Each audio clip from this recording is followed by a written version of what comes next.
The other big one was Laramie Tunsil, as I mentioned earlier. When you draft a very good quarterback like CJ Stroud, you have to circle dates on the calendar when things are going to get tough. And from an accounting standpoint, they are going to get tough in the next year and a half. And CJ Stroud has an opportunity to prove that he's one of the best quarterbacks in the NFL, maybe not best two or three, but he can make up a lot of ground next year.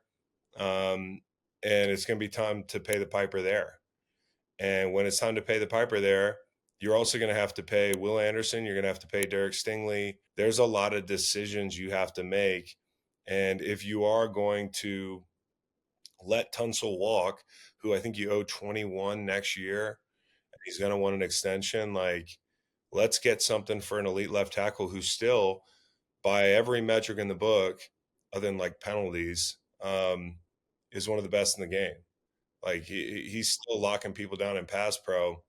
I think part of the issue is he's supposed to be the lead dog on that offensive line, and that offensive line was terrible last year. Now, part of it was possibly the coaching. They let the offensive line coach go. They promoted from within the assistant offensive line coach. They have let Bobby Slowick go. They have a new offensive coordinator.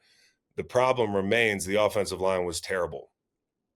And so you might think you walk into that room and you say, hey, you come from like a place where you say, hey, who do we keep?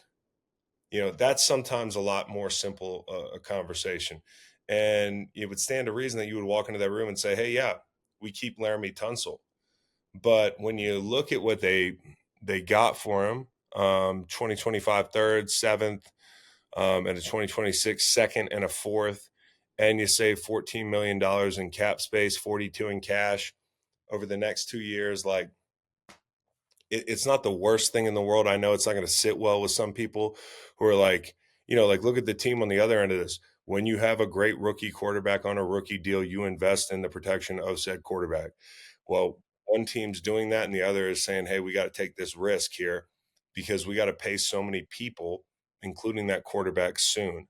And they're ahead of the Commanders on this timeline.